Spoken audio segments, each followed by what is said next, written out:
Alors non, la location courte durée n'est pas morte, elle n'est pas impossible malgré ce que disent les médias. On peut toujours louer toute l'année, on a toujours de gros leviers pour faire de beaux chiffres d'affaires avec la location courte durée. Cependant, le marché a évolué, il a mûri et ce qui était valable il y a 5 ans n'est plus suffisant aujourd'hui. Nous allons parler ici du business model de la location courte durée type Airbnb et Booking et comment se démarquer et gagner gros même en 2025. Le but c'est simple, c'est de se différencier, de sortir du lot et de tous les appartements classiques pour être rentable et long terme.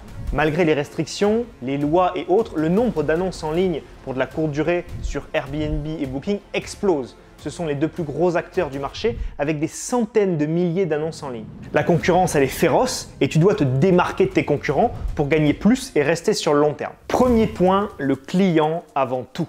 L'expérience apportée à tes clients doit être de qualité. Ça doit les surprendre et faire en sorte qu'ils passent un bon moment, qu'ils aient envie de te laisser un avis 5 étoiles et encore mieux, de revenir et d'en parler autour d'eux. Le fait d'envoyer un petit message comme ça pour avoir un avis, ce n'est plus du tout suffisant.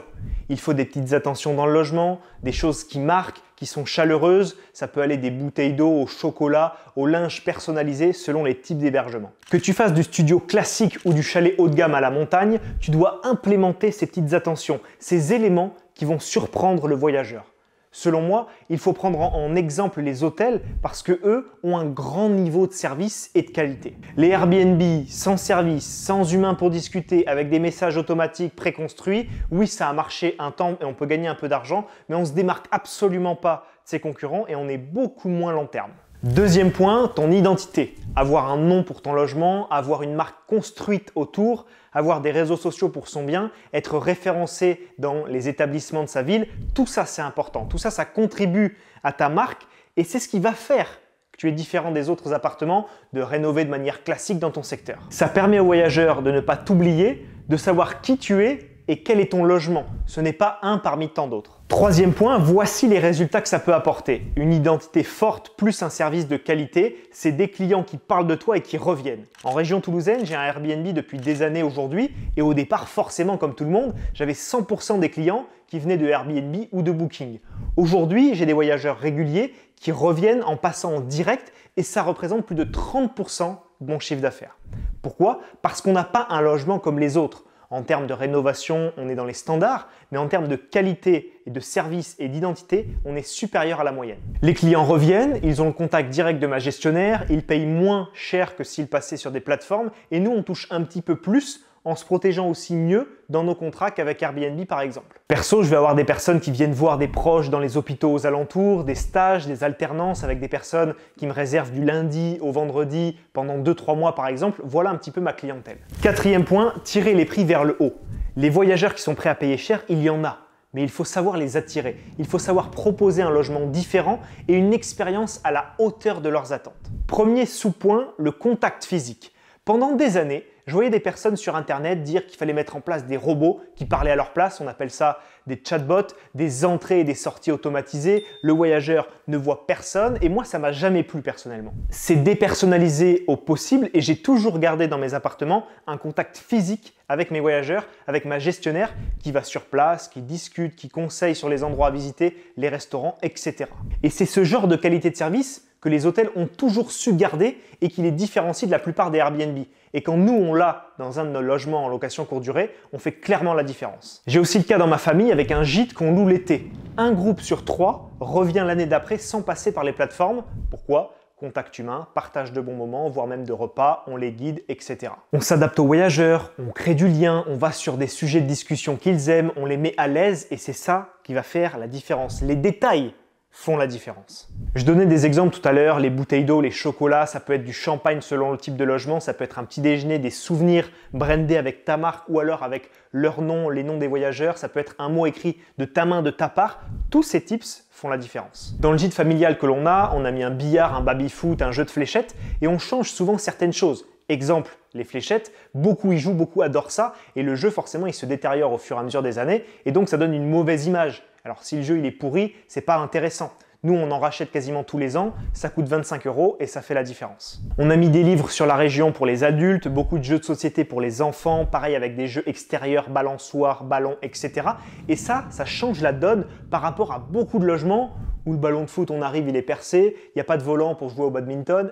tu m'as compris. Si on va maintenant sur des logements plus destinés à des couples, sans être forcément dans la love room, parce que je ne suis pas forcément un grand fan, je t'explique rapidement pourquoi. Un logement repeint en rouge du sol au plafond avec un grand lit, un jacuzzi, c'est pas forcément de très bon goût, pas bien optimisé et pas au bon endroit, ça peut être un flop total et c'est invendable. Donc, mettons un logement pour un couple, oui, en mode un petit peu love, etc., mais sans aller trop dans l'excès pour pivoter si le business est moins bon à un moment donné. Sur ces logements, ça peut être des fleurs, du champagne, une lettre avec leur prénom, des petites choses à grignoter, etc. Toujours dans le but d'avoir des prix élevés, il faut storyteller son bien. Souvent, je le fais personnellement et même pour de la location classique, je montre la rénovation, l'histoire du bien. Et en fait, ça crée chez les gens un sentiment de « Ah ben le bien, il était vraiment pourri, etc. » Et le proprio, il s'est donné vraiment pour en faire quelque chose de grandiose. Et en fait, ça fait que le bien paraît encore plus impressionnant, car on voit d'où on est parti. La plupart des gens voyagent dans des beaux hôtels, dans des beaux biens, et ils voient la qualité de ces biens.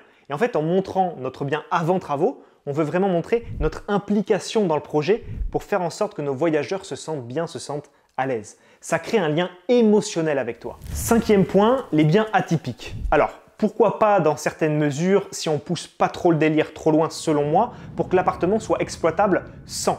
Si par exemple ça ne convient plus et que le business model demande autre chose, on peut pivoter. Sur un appartement à thème, Harry Potter par exemple, ça peut très bien fonctionner, mais le mieux c'est que tout soit enlevable facilement si on veut changer de business model. Pareil pour les love rooms, je t'en ai déjà parlé, je connais des gens qui se sont lancés un immeuble à la campagne avec 3 love rooms à l'intérieur, ça marche pas, c'est un flop total, c'est poussé trop à l'extrême et c'est invendable. À toi de créer une identité différente avec des couleurs un peu flashy, très sympa, mais pas trop poussé selon moi. Les modes changent, les love rooms c'était très à la mode, ça l'est un petit peu moins, donc toujours penser long terme et penser business. 6e point, tu dois varier ton annonce, la mettre à jour et tester de nouvelles choses. Tu dois créer un effet wow, faire en sorte que les gens cliquent sur ton annonce, la sauvegardent, que ça leur tape à l'œil, qu'ils reviennent dessus et c'est ce qui fera monter ton score dans l'algorithme Airbnb ou Booking par exemple. Tu peux changer régulièrement les photos en fonction des saisons. Mettre en avant la chasse aux œufs à Pâques avec les enfants et des belles photos pour que ça donne envie. Tu peux mettre en condition, pareil pour Noël avec un sapin de Noël tout fait. Tout ça, c'est des choses que personne ne fait. Pareil avec la piscine, l'été, etc. En faisant ça, il n'y a pas de concurrence. Tu es le seul à le faire et à te différencier et forcément, ton annonce va cartonner. En conclusion, ne fais pas comme les autres. Essaye de te différencier, fais attention aux détails et garde toujours ce rapport humain dans ta location courte durée. Ceux qui se plantent sont ceux qui veulent tout automatiser, penser trop business et le but, c'est pas de faire le plus possible rapidement, c'est de rester sur le long terme. Nous arrivons maintenant à la fin de cette vidéo et si le sujet de l'immobilier t'intéresse, j'ai de nombreuses ressources gratuites à ta disposition. Tu les retrouves en description de la vidéo, calculateur de cash flow, guide de la location meublée, guide des villes où investir en France. Je te donne tout ça directement dans la description. Tu me renseignes tes informations et tu les reçois par email. C'était Rémi, on se voit très vite dans une prochaine vidéo. À très vite, ciao ciao.